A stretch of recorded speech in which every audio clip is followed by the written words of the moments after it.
CNN Esportes S.A. Apoio Gerdau. O futuro se molda. Bet Nacional. Profetize agora na Bet dos brasileiros. Sicoob. Mais que uma escolha financeira. Abra sua conta.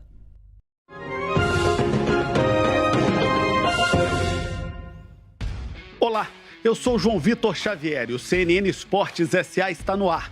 Toda semana um entrevistado, ou como no caso de hoje, uma convidada muito especial para falar da relação do mundo do esporte com o mundo dos negócios. E hoje o assunto é a profissionalização do futebol nas mais diversas áreas com a Universidade do Futebol. Estou recebendo aqui a sua CEO, Heloísa Rios. Seja muito bem-vinda, muito obrigado pela presença.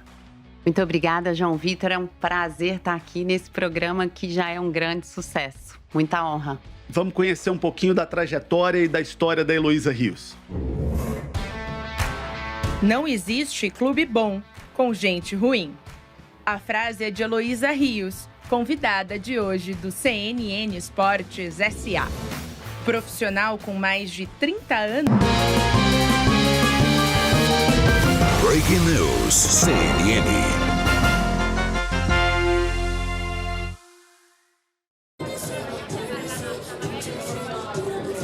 Com mais de 84%, agora 85% das urnas apuradas, conseguimos declarar, então, que Sérgio Massa, por Unidos pela Pátria, vence o primeiro turno com 36% dos votos e Javier Milei, que era o favorito da disputa, fica em segundo lugar com 30% dos votos. Então, teremos segundo turno nas eleições para a presidência da Argentina, com o ministro da Economia, candidato do governo, Sérgio Massa, em primeiro lugar, com 36% dos votos, e Javier Milei, com 30% dos votos. Patrícia Bullrich, que tinha alguma esperança de chegar ao segundo turno, não conseguiu, teve um desempenho pior do que teve nas primárias, com pouco menos de 24% dos votos. O que a gente está assistindo aqui atrás, eu estou agora no comício, na campanha de Sérgio Massa, são os apoiadores de Sérgio Massa que se unem agora para comemorar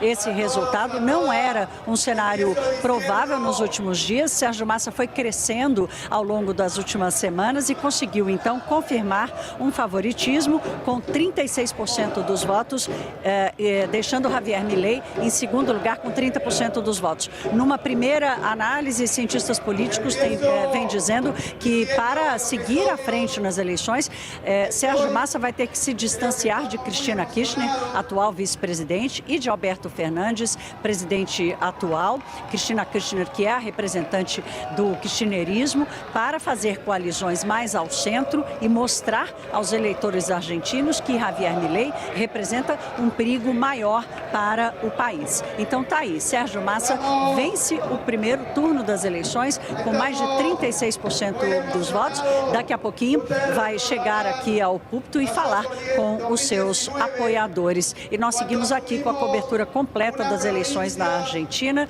De Buenos Aires, Thaís Herédia, para a CNN Brasil.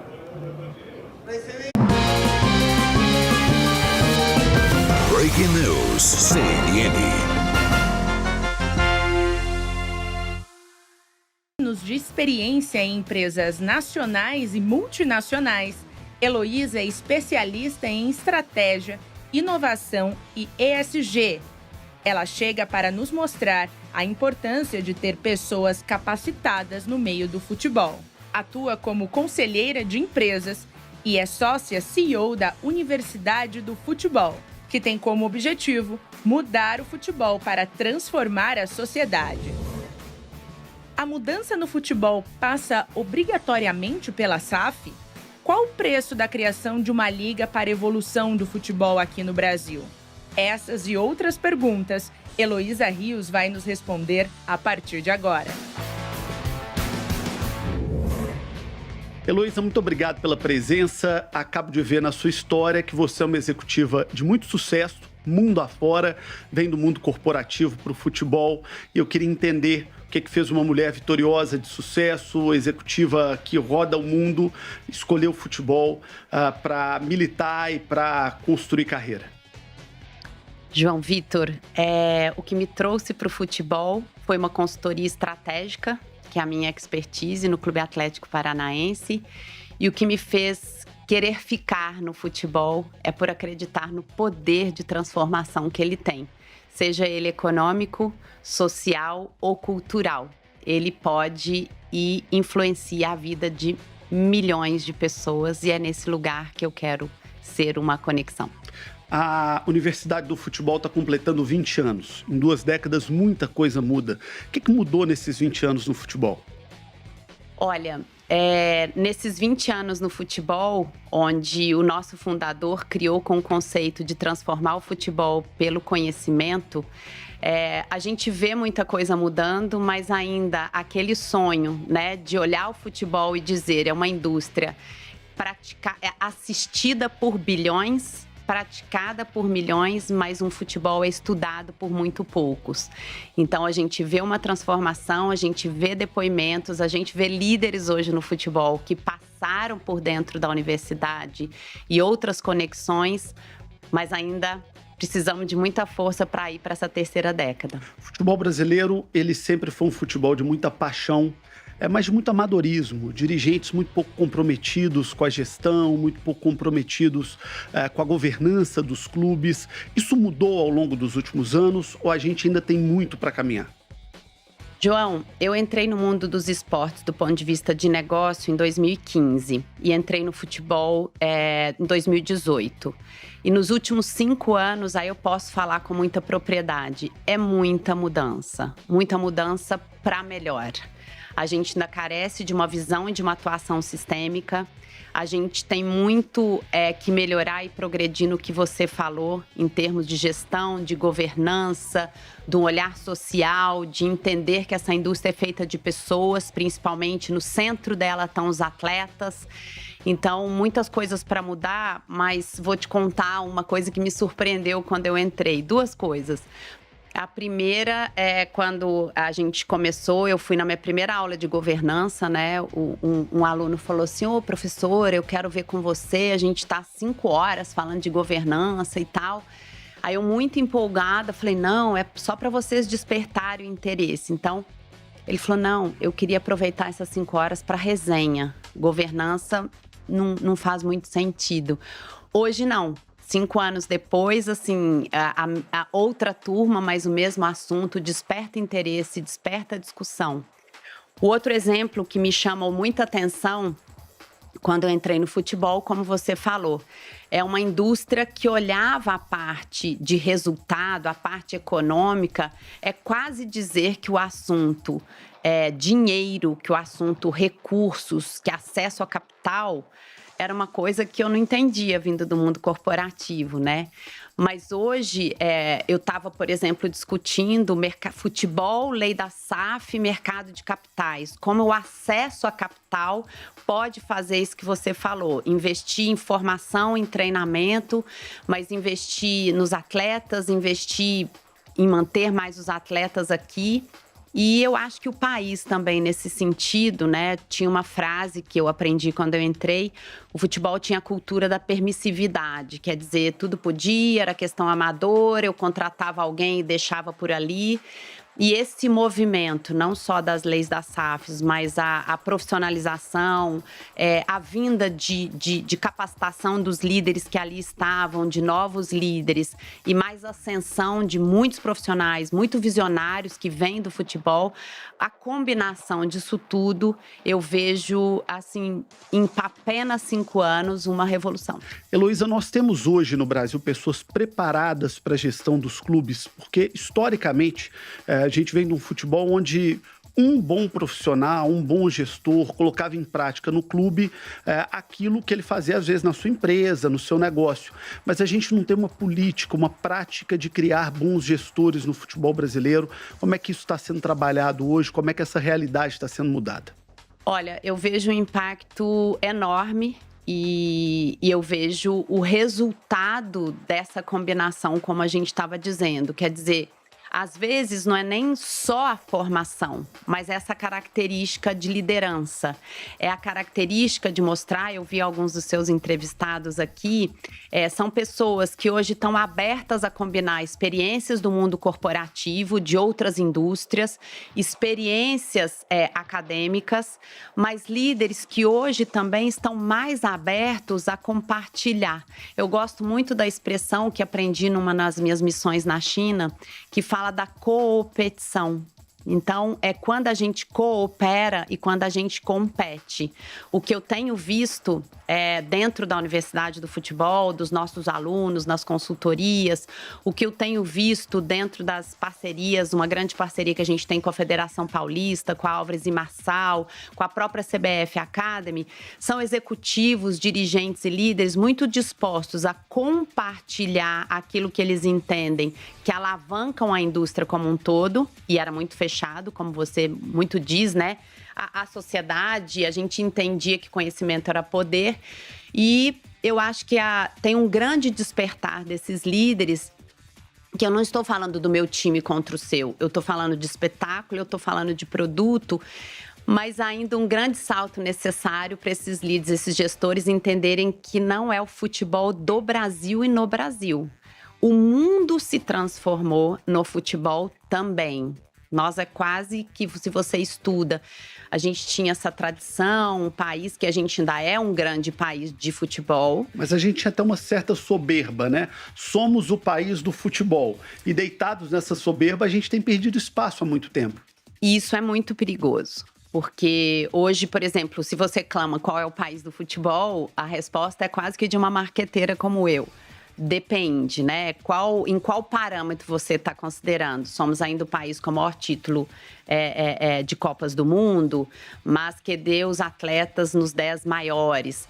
A Bundesliga, as ligas também fazem esse tipo de competição, mas eu acho que a grande questão disso, João Vitor, é a gente olhar como as exigências de mundo fazem com que a gente, primeiro, olhe o país, né? A gente olha o nosso espetáculo, o nosso jogo, a forma que a gente comunica, a forma que a gente internacionaliza a nossa marca, mas eu acho que tem alguns aspectos, por exemplo, do futebol, se a gente olhar nem outras indústrias, se olhar o futebol lá fora, acesso a capital, interesse de investidores, como a gente está olhando os atletas, o comportamento, a preparação, não só técnico-tática, mas como a gente está lidando com a transformação digital, como o futebol é transmitido.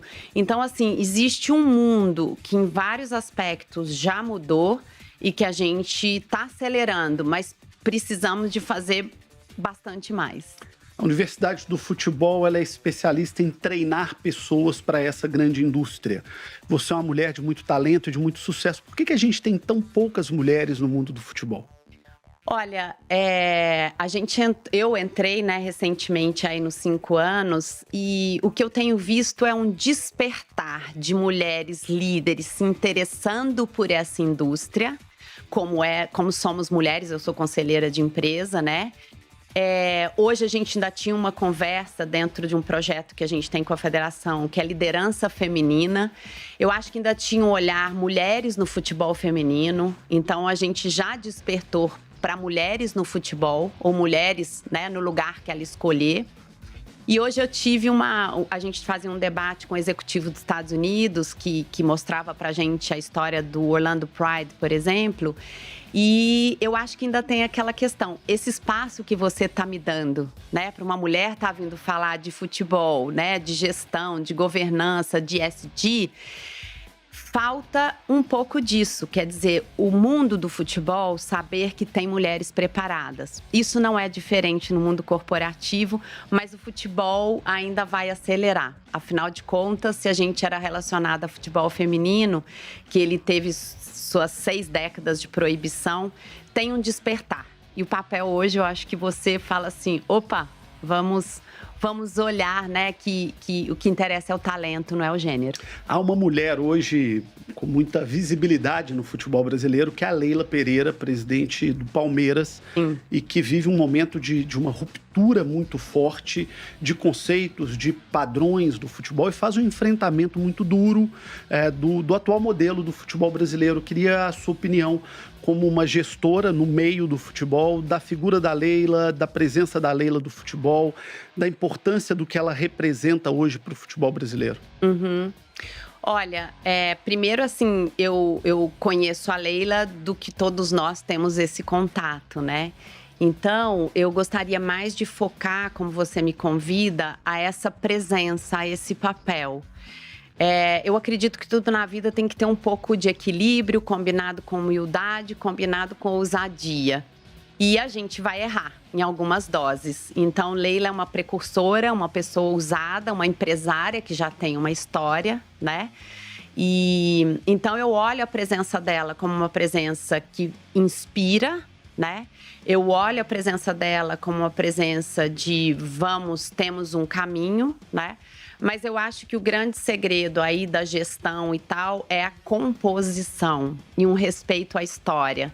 Eu tenho muito cuidado quando eu falo do futebol, porque eu sei que a pluralidade, a visão de mundo, a experiência, ela agrega, mas a gente pisa um pouco numa linha bastante tênue quando eu ouso a dizer, precisamos transformar. Eu vou dizer, precisamos transformar. Eu vou dizer, não é por todos que construíram até agora, tá? Mas eu acho que nós, não só mulheres, a gente que faz essa ousadia, e aí o gênero coloca um olhar mais acelerado, mais forte para as críticas, mas eu não paro por aí. É um olhar de dizer assim, sim, eu estou falando que precisa de transformar, sim, eu estou dizendo que é uma indústria que precisa demais evoluir, mas sim com muito respeito a quem fez história. Mas eu também espero que quem fez história até hoje, quem tem muito para contribuir, esteja aberto para entrar nesse ecossistema. Eu acho que o grande segredo, eu termino e concluo essa parte dizendo, existe um ditado africano que diz assim, é preciso uma aldeia inteira para educar uma criança. Então, o nosso chamado na Universidade do Futebol é de um olhar sistêmico, de uma atuação coletiva e de dizer, errei, volto, acertamos, vamos, vem aqui, que aqui eu sei que tem um terreno que o futebol ainda não descobriu, mas olha, se tem uma frase, eu ganhei esse apelido no CAP.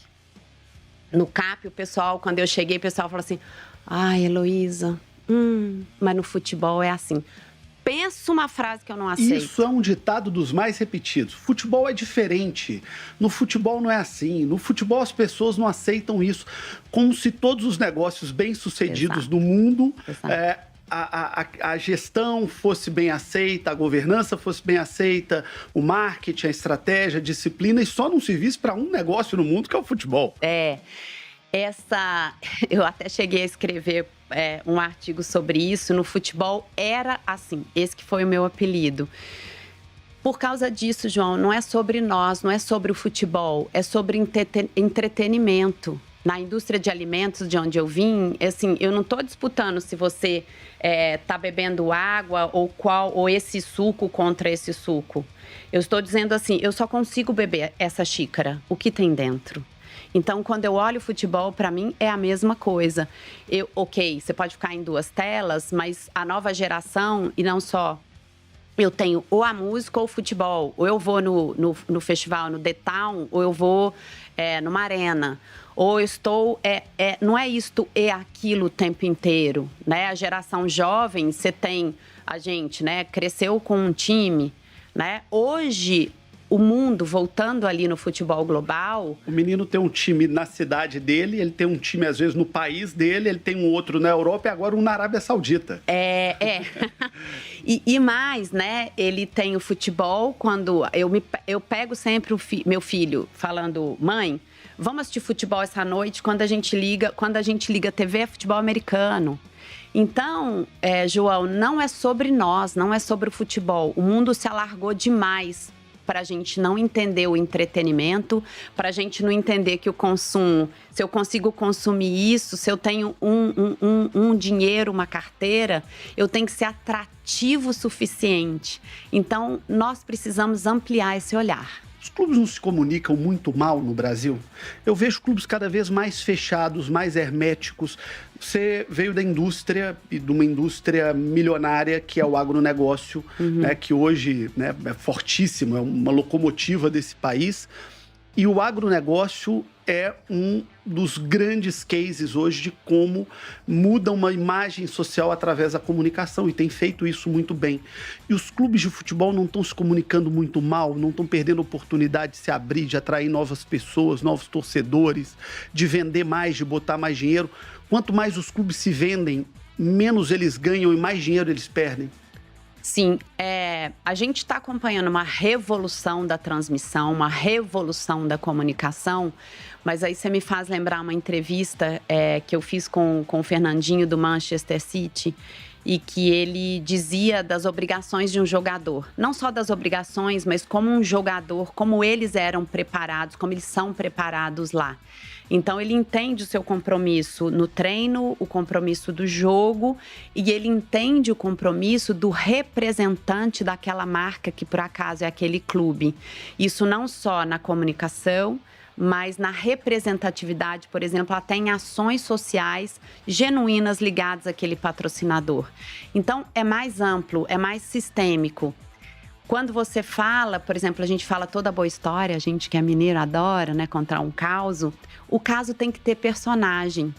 Então, assim, a busca de um equilíbrio entre a vida do jogador, aquilo que ele tem que fazer, aquilo que ele tem que entregar, né, de todo mundo que está ali na área técnica, o momento do time, mas a total parceria com a área de comunicação e com a área de marketing é essencial.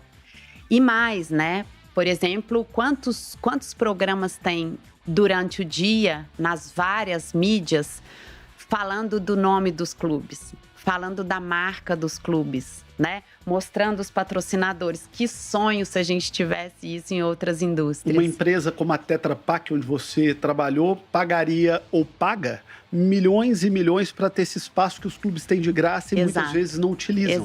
Exato.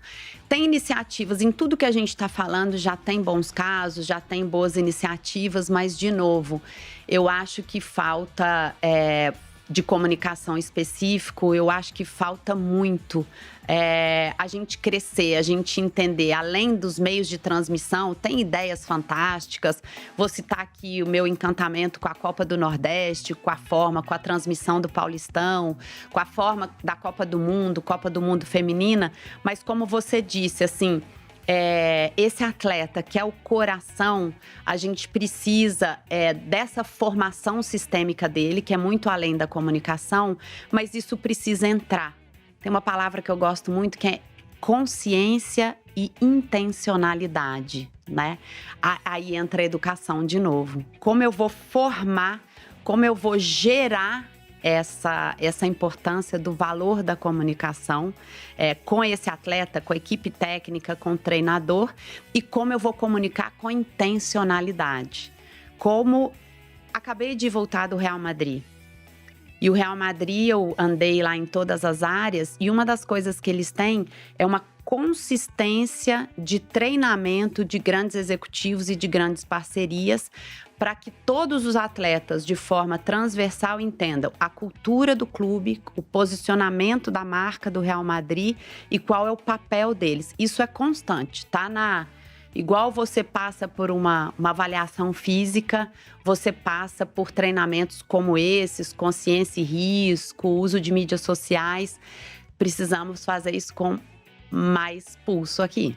Você falou da sua boa impressão, por exemplo, da Copa do Nordeste, de alguns bons produtos que a gente tem. A gente está no centro de uma discussão de um grande produto para o futebol brasileiro, que é a possível formação da Liga no Brasil. Como é que você vê essa iniciativa? Você entende que pode contribuir para a mudança do futebol brasileiro? É uma necessidade? Não é? Como é que você avalia a possibilidade da criação de uma Liga no Brasil?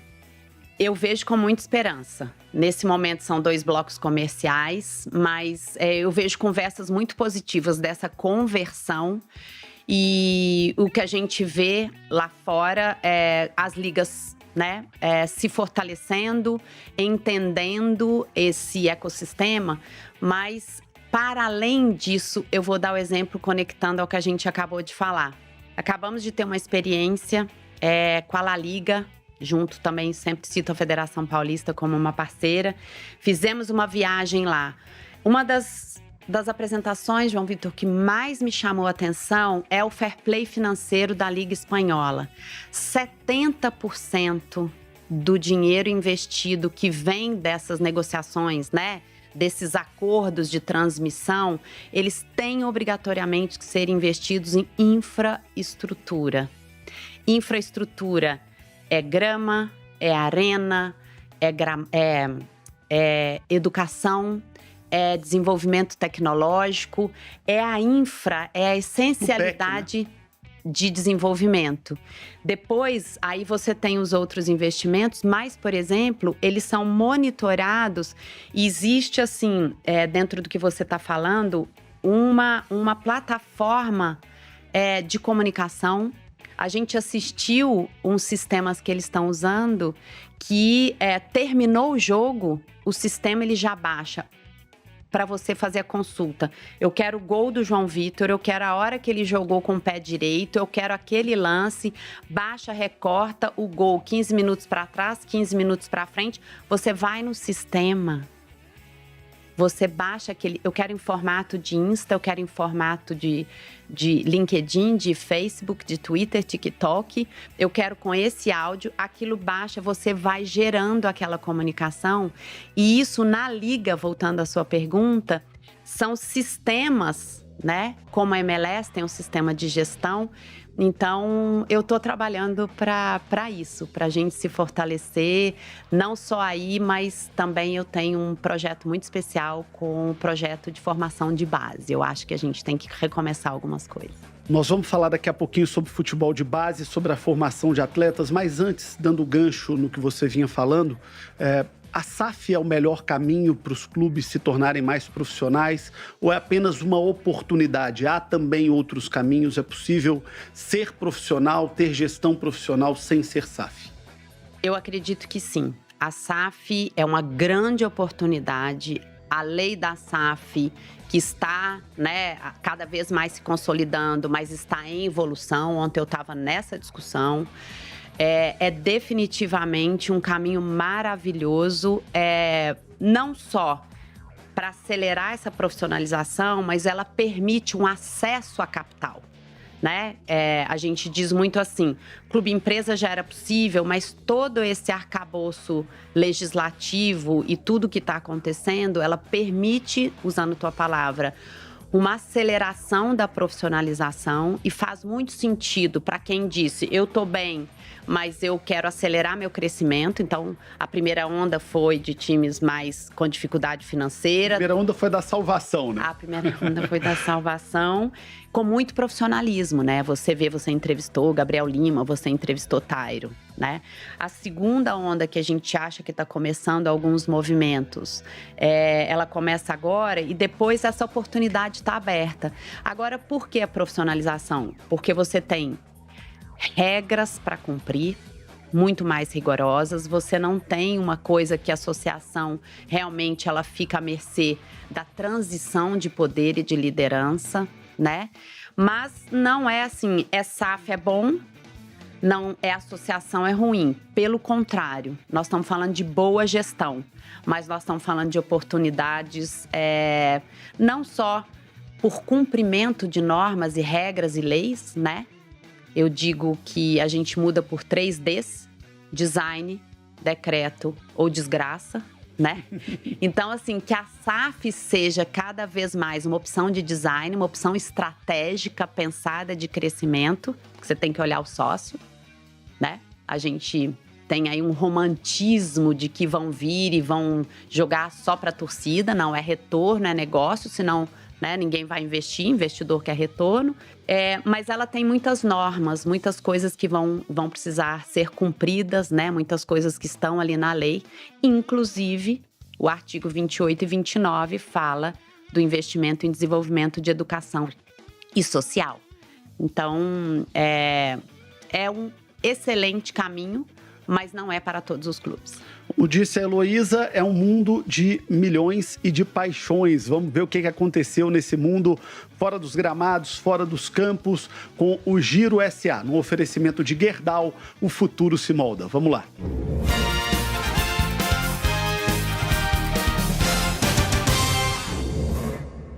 Fala, João. Hoje a gente começa o nosso giro com uma notícia do Santos. O Peixe assinou o contrato de venda de placas publicitárias da Vila Belmiro. O compromisso com a Brax, empresa de marketing esportivo, vai valer de 2025 a 2029, com o Alvinegro recebendo 25 milhões de reais em luvas.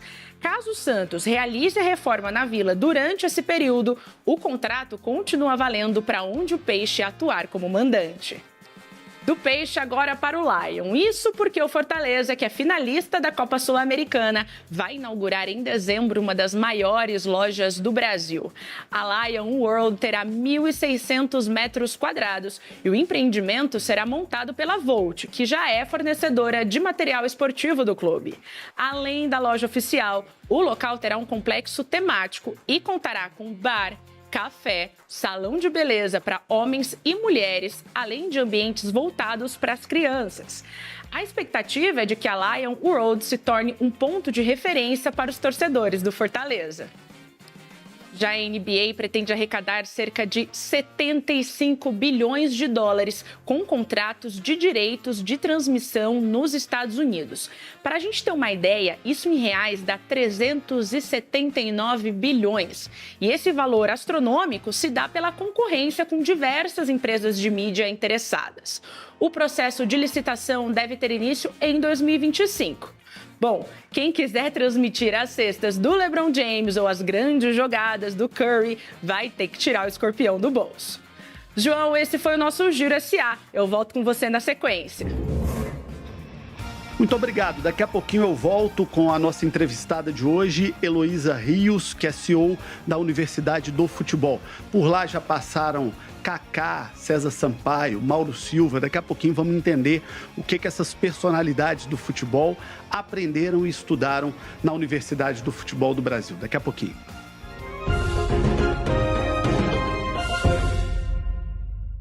Giro SA. Apoio Gerdau. O futuro se molda. Bet Nacional. Profetize agora na Bet dos Brasileiros. Sicoob. Mais que uma escolha financeira. Abra sua conta.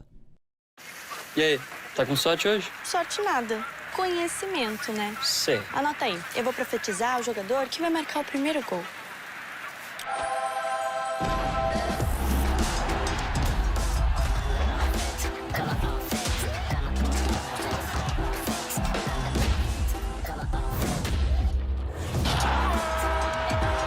Ai, papai, profetizei. Bet Nacional, a Bet dos brasileiros. Profetize na Bet.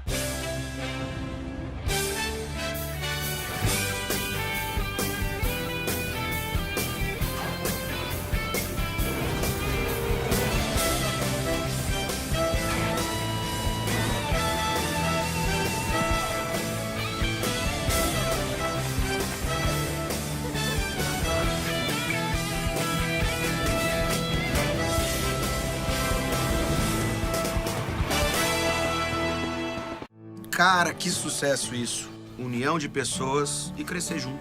Eu acho que deve ser tipo o Jorge Mateus, né? Com a nossa equipe, nossos fãs. Sempre tem alguém do lado ali pra dar uma força, né? Cara, tipo Sicoob, que é uma cooperativa que vai muito além de produtos e serviços financeiros. E o legal é que você participa dos resultados e, acima de tudo, tem voz ativa. Vamos falar em voz ativa? Bora cantar?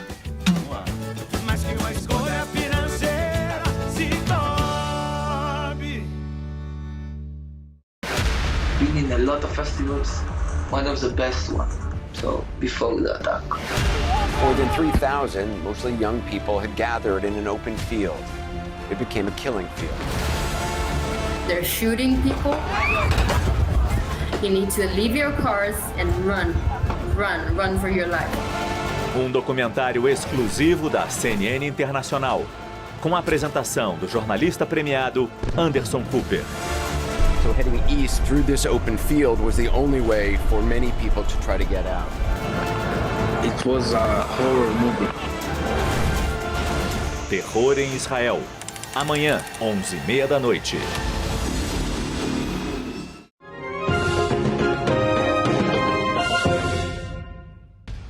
De volta com o CNN Esportes SA, hoje recebendo Heloísa Rios, que é CEO e sócia da Universidade do Futebol. E por lá passaram grandes nomes, estou vendo aqui na ficha. Paulo André, Rodrigo Caetano, Alex, camisa 10 do Palmeiras, do Cruzeiro, hoje técnico, César Sampaio, Kaká, melhor jogador do mundo, Mauro Silva, Milton Leite, um grande comunicador. O que as pessoas aprendem na Universidade do Futebol? O que esses grandes nomes buscaram e receberam lá? Bem, é uma honra, né? Esses que você citou e os nossos mais de 30 mil alunos nesses 20 anos de história, especificamente nos últimos 10 anos que a gente começou, além dessa visão de como é importante estudar o futebol, o que essas pessoas buscaram lá nesse início, né? A gente chamava de GT, Gestão Técnica do Futebol, era compreender o futebol. Era compreender o jogo, era um assunto que a gente sempre traz, né? Desta visão sistêmica, que o futebol ele tem o pilar político, ele tem o pilar técnico, tático e ele tem o pilar de gestão.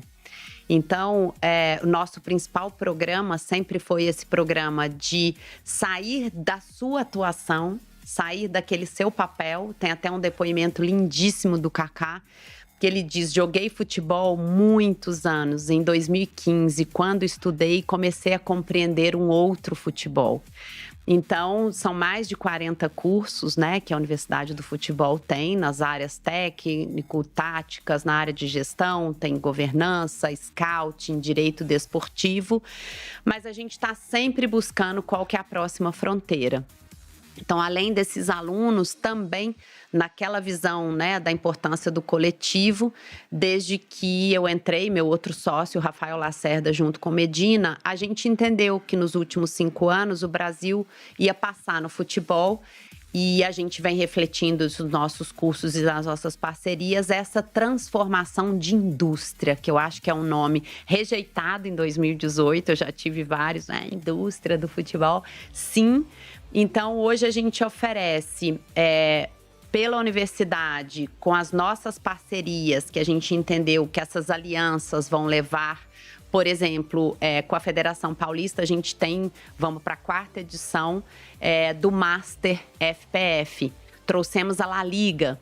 Então, o que a gente oferece ali, junto com a federação, a gente oferece aos dirigentes do futebol, a quem tem a caneta, porque quem transforma é quem tem o poder da caneta. Não adianta você só formar e os decisores. Então, a gente oferece uma experiência de liderança. A gente foi chamado pela CBF Academy, então também ali representamos já a 9ª turma da formação de executivos de futebol no país. E na Universidade do Futebol, a gente tem desde a parte de marketing, a gente tem desde a parte de análise de desempenho também. Por falar em oportunidades, o futebol é uma grande cadeia de oportunidades para o futuro, em especial da criançada, da molecada, num país tão desigual como o nosso. E você me contava antes do programa do seu entusiasmo com um projeto que está sendo desenvolvido pela Universidade do Futebol, com os clubes para inclusão pelo futebol e para a melhoria da base no Brasil. Como é que vai funcionar? Olha, essa é a nossa paixão. A mim, especialmente, esse é um projeto que eu trago todo o conhecimento das metodologias de estratégia e gestão. É um projeto que eu, curiosamente, já fiz na indústria de laticínios na década de 90, que eu te contava. É a gente olhar como que pode ser uma contribuição, como que pode ser uma conexão para a gente realmente investir no nosso futuro. Então, a gente criou o Progresso Futebol de Base. A gente está convidando todo o ecossistema para participar de vários módulos. Então, existe um módulo que vão ser feitos só para os grandes, assim, pessoas já com experiência, onde a gente vai tentar desenhar um diagnóstico do futebol e onde, de uma forma absolutamente inédita na parte de educação do futebol, nós estamos convidando para clubes que tenham experiências e o espírito da competição, que tragam as suas boas práticas. Por que a gente está isso? À medida que a gente se reúne com experts da indústria, à medida que a gente traz clubes, federações, profissionais que têm o que contribuir, imagina você, João vai participar do programa e se inscreve. Você traz uma boa prática do seu clube e recebe 59. Nós estamos fazendo uma consultoria e todo um investimento para que isso vire um livro. Para quê, João? Ao mesmo tempo que a gente olha um programa, o que será o futebol do país em 7 anos, onde vai dar tempo dessa base estar chegando no profissional, a gente está olhando o primeiro ano, esse diagnóstico é um processo de estratégia. Esse diagnóstico coletivo, a gente já acelera com as boas práticas no espírito dessa competição. A gente fechou uma parceria dentro da iniciativa do deputado Bandeira de Mello de modernização do futebol brasileiro, uma audiência pública em que todos os clubes, todos os cidadãos serão convidados, é uma audiência aberta e gratuita. E a partir dessa construção, a gente vai ter masterclass específica. Esses 60 pessoas que tiverem nesse primeiro, nós vamos desenvolver como pilares. Eu tenho certeza que comunicação vai surgir como um pilar de estratégia do futebol de base, do futuro do futebol do Brasil. Então, a ideia é que esse ecossistema atraia todos os públicos para que a gente, a partir desse olhar, a gente também leve para Brasília o conhecimento do futebol e que lá em Brasília, por exemplo, a gente fala, puxa vida, precisamos mudar a política pública porque você tem um atleta que falta 1 mês, 2 meses de aula. E aí você olha para os Estados Unidos, aquele atleta, ele concilia o esporte com a educação. Aliás, muitas vezes o esporte é o caminho para o fortalecimento da educação, não o caminho para a exclusão da educação. Exatamente. E aí, nesse projeto também, com a visão de 7 anos, a gente está com uma visão muito importante dessa formação integral dos atletas, da gestão dos clubes, das conexões. O ano que vem a gente pretende arranjar a nossa parceria para fazer missão internacional e, ao longo dos anos, fazer uma formação específica para a base. E eu te digo mais, se só 0,03% de quem joga futebol hoje se torna um jogador profissional, este jogador profissional, ele não só ao longo do caminho, ele chega até o último time ou ele fica pelo caminho. E o Progresso Futebol de Base, ele quer cuidar de quem não se torna jogador, ele quer coletivamente cuidar de quem se torna jogador, que visão de mundo ele vai ter. A gente quer olhar para esse futebol de base, que tipo de jogador que o mundo está precisando, não é o Brasil, né? O mundo, assim, para jogar aqui ou para jogar lá fora, o futebol mundial. Então, a ideia é que esse coletivo que a gente está convidando esteja sentado em várias mesas, em vários momentos, ao longo desses 7 anos, com poder público, inclusive, para que a gente forme melhores cidadãos. Porque antes de ser um atleta, tem ali um ser humano. E antes da gente evoluir em toda essa gestão, ela precisa começar na base.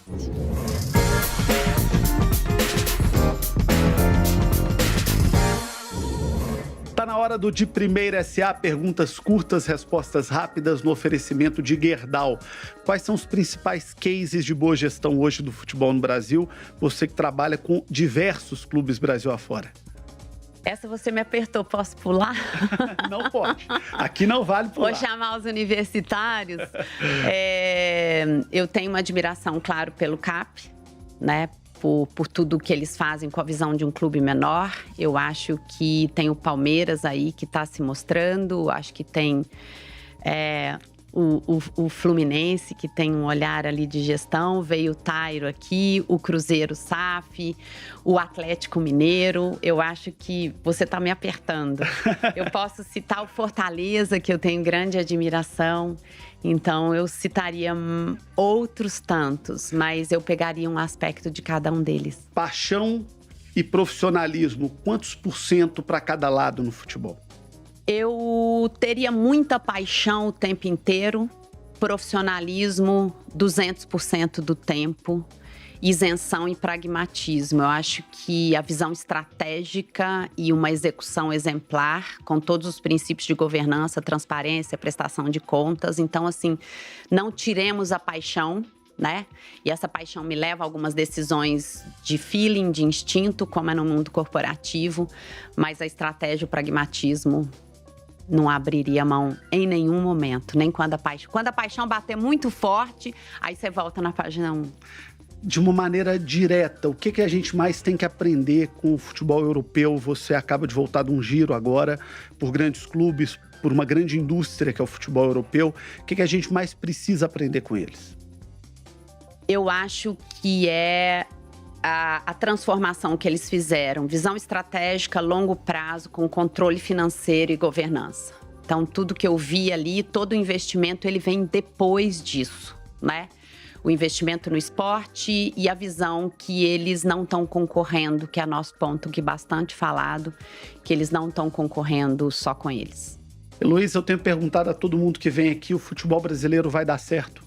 O futebol brasileiro já é um sucesso. O futebol brasileiro tem muito para dar mais certo ainda.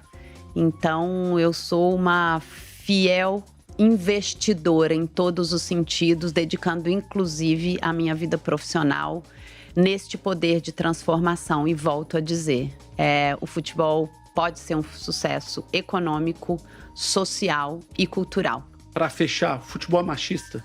Está mudando, mas pode mudar mais. Mas se está mudando, significa que é? Eu acho. É machista? Eu acho. Por quê? Porque ainda o mundo corporativo, os conselhos, eles já acostumaram a olhar competência. E depois de 30 anos no mundo corporativo, tendo sentido uma única vez um olhar de questionamento de gênero, sinceramente, até nos conselhos, fui criada no trabalho Todo Mundo Pode Igual, no agronegócio, pelo meu pai. Hoje eu olho que as pessoas, eu não sei se elas duvidam de um lugar de fala e de quem vem do corporativo, mas eu sinto que no fundo tem um olhar de que também, além disso tudo, por que uma mulher? Mas faz parte da evolução e continuo sendo criada pelo princípio do meu pai. No trabalho, você vai até onde seu sonho der conta e você tiver gentileza e pragmatismo de execução com boas pessoas e boas conexões. E você respondeu muito bem ao programa Por que uma mulher? Eu acho que quem assistiu o programa pôde entender por que uma mulher e por que tantas mulheres podem colaborar tanto para o futebol como colaboram em todas as outras cadeias produtivas do país. Muito obrigado, Heloísa. Parabéns pelo trabalho na Universidade do Futebol. Obrigado pela presença. Muito obrigada a todos vocês. Uma audiência incrível. Conta com a gente. Muito obrigado. Heloísa Rio, CEO e sócia da Universidade do Futebol. O CNN Esportes S.A.